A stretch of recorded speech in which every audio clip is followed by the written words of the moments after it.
Assalamualaikum warahmatullahi wabarakatuh.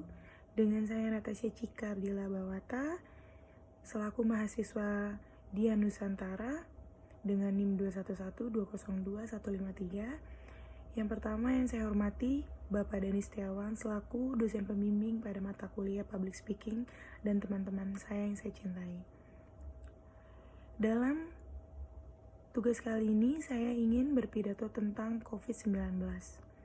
Apa sih COVID-19? COVID-19 adalah virus yang bisa menaklukkan seluruh dunia. Ya, seperti yang kita tahu. COVID-19 disebabkan oleh SARS-CoV-2 yang termasuk dalam keluarga besar coronavirus yang sama dengan penyebab SARS pada tahun 2003. Hanya berbeda jenis virusnya. COVID-19 pertama kali ditemukan kota Wuhan, Cina pada akhir tahun 2019. Virus ini sangat cepat menular dalam waktu beberapa bulan. Coronavirus adalah kumpulan virus yang bisa menginfeksi sistem pernapasan. Pada banyak kasus, virus ini hanya menyebabkan infeksi pernapasan ringan seperti flu. Virus ini juga bisa menyebabkan infeksi pernapasan berat seperti infeksi paru-paru ya. Virus ini menular melalui percikan dahak dari saluran pernapasan, misalnya ketika berada di ruangan tertutup yang ramai dengan sirkulasi udara yang kurang baik atau kontak langsung dengan droplet ya. Nah, menurut data yang dirilis oleh gugus tugas percepatan penanganan COVID Republik Indonesia di penghujung tahun 2020 kemarin, sekitar 3.400 dengan jumlah kematian 12.000 orang. Tingkat kematian akibat COVID adalah sekitar 3,5% ya. Nah, teman-teman, ada beberapa nih cara kita bisa menghindari COVID-19.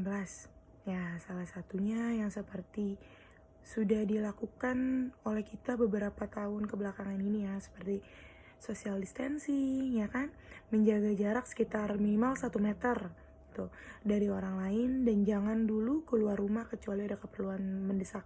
Seperti kita kayak harus ke supermarket atau minimarket, itu karena kita kebutuhan pokok, kita sebagai manusia pasti perlu itu ya kan. Menggunakan masker ya, menggunakan masker masih minim sekali ya dilakukan oleh orang sekitar kita. Kayak misalnya saya sering sekali mendapatkan gitu teman-teman saya sendiri atau keluarga saya sendiri yang masih kayak menganggap sepele gitu. Kadang-kadang saya bisa menemukan ini malam-malam gitu teman-teman saya gitu masker taruh di dagu atau dia nggak pakai masker. Saat saya tanya, masker lo kemana gitu, terus mereka jawab, ya lah udah malam, COVID udah nggak ada gitu. Mereka masih kayak menganggap semuanya ini ringan gitu. Padahal jumlah kematiannya kita sudah tahu ya, semakin lama tuh semakin tinggi. Walaupun beberapa bulan atau beberapa tahun kebelakangan ini alhamdulillah banget gitu udah mulai menurun. Berkat dari teman-teman, dari orang-orang yang menerapkan physical distancing atau karantina ya.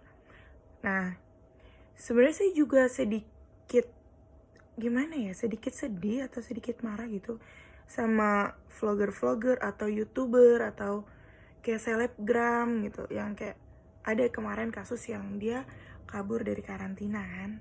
Kayak ya ampun, semua orang juga ngalamin itu, kamu cuma perlu karantina beberapa hari loh gitu. Tapi yang saya tahu dia kabur dari karantina karena ingin merayakan ulang tahun atau party ya. Itu sangat disayangkan banget karena kayak yang lain juga sama gitu, nggak mbaknya doang.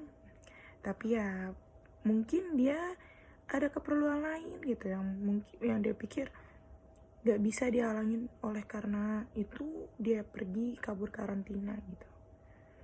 Nah, yang ketiga, kita bisa rutin mencuci tangan dengan air dan sabun. Nah, dulu pas aku SMP aku pernah belajar cuci tangan yang benar. setahu aku sering banget, kadang-kadang aku juga termaksudnya ya, cuci tangan kayak asal gitu, kayak gini doang. Padahal itu ada terapannya. Kayak pertama kita basuhin tangan kita, kayak air itu harus mengalir, nggak boleh tangan dikobok-kobok gitu, nggak boleh, karena itu sama aja kumannya kayak bakal di situ-situ aja gitu. Nah, habis itu kalau misal udah keran dinyalain, kita basuh tangan kayak begini, ini, baru ambil sabun, ya sabun baru digosok dulu. Digosok itu bergantian, misalnya tangan kiri dulu, tangan kiri digosok seperti ini, terus sela-sela jarinya gitu, sela-sela jari, baru punggung tangan, dalam tangan, sebaliknya tangan kanan juga seperti itu ya. Itu yang aku pelajarin dulu pas aku SMP, karena aku ikut Palang Merah Remaja ya, yang eskulnya dulu PMR. Bisa ya kita nostalgia bareng apa aja yang pernah kita pelajarin dulu. Nah, lalu hand sanitizer yang mengandung alkohol minimal 60 ya, karena alkohol itu bisa membunuh kuman gitu. Jadi gak harus selalu sih, jadi kayak misal kita habis berjabat tangan atau kita kayak habis megang benda yang gak biasanya kita pegang, kayak misalnya kita ke kafe atau kita ke mana gitu ya, megang benda orang, atau yang kayak sekiranya ini kotor, kita kan nggak tahu, jadi kita perlu banget hand sanitizer gitu. Aku juga selalu sedia hand sanitizer di tas aku, kalau kemana-mana aku bawa gitu. Jangan menyentuh mata, mulut, hidung sebelum mencuci tangan. Nah, karena setahu aku coronavirus itu bisa masuk melalui celah-celah berlubang, kayak misalnya mata gitu. Mata kan kayak di sini kita punya celah ya. Hidung apalagi itu sangat rentan karena langsung berhubungan sama pernapasan, teman-teman. Gitu. Tingkatkan daya tubuh.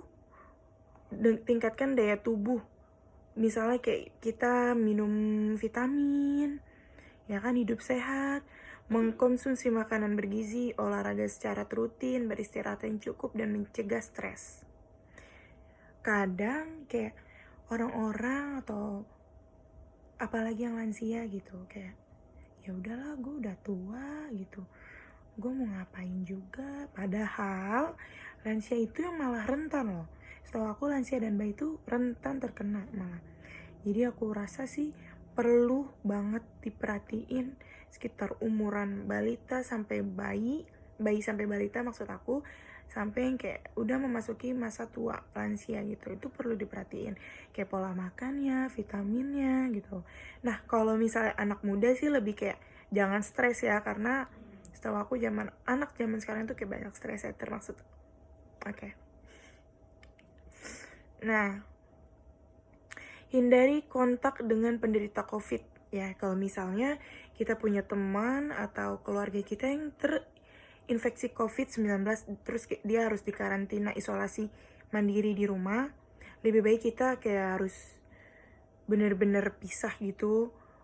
Jangan sampai kita bersentuhan atau apalagi kayak ngobrol gitu ya, karena itu bahaya banget, teman-teman. Tutup mulut dan hidung dengan tisu pada saat bersin, kemudian buang tisu ke tempat sampah. Karena setahu aku, dan mungkin kalian juga semua pasti tahu, virus yang dikeluarkan oleh air liur yang muncrat ini itu bisa mengandung banyak virus gitu. Jadi nggak covid doang, pasti kayak virus-virus lainnya akan masuk gitu. Misalnya kita bersin, tutup dengan mulut, ya kan? Kita berjabat tangan sama orang lain, kita nggak tahu kita ini lagi kenapa-napa, kita berjabat tangan dengan orang lain, otomatis itu merugikan orang lain gitu. Kan kesian, apalagi kalau misalnya anak kecil gitu, kamu habis bersin, kamu pegang-pegang anak kecil, pegang ponakan kamu, anak kamu, saudara kamu, tuh nggak bisa banget, teman-teman. Jaga kebersihan benda dan sering sentuh yang Anda sering sentuh, dan bersihkan lingkungan termasuk kebersihan rumah. Nah, kayak misalnya kita bersih-bersih, kita pastiin kasur kita bersih, halaman rumah kita bersih, debu-debu di rumah kita nggak ada ya, karena debu itu bisa kan mengakibatkan bersin ya. Jadi kurangin ada debu di rumah. Nah, kalau untuk obatnya, menurut aku dan yang aku baca-baca, kalau aku sih selama ini alhamdulillah banget aku belum pernah terkena, dan jangan sampai. Aku rajin minum vitamin C ya. Vitamin C terus kalau misalnya yang sudah terpapar, pilihan pengobat akan disesuaikan dengan kondisi pasien dan tingkat keparahannya. Beberapa pasien dengan gejala ringan atau tanpa gejala akan disarankan untuk melakukan protokol isolasi mandiri di rumah sambil tetap melakukan langkah pencegahan penyebaran infeksi virus corona. Gitu. Yaudah, sekian pidato dari aku. Mohon maaf jika kurang berkenan, Bapak Dani. Assalamualaikum warahmatullahi wabarakatuh.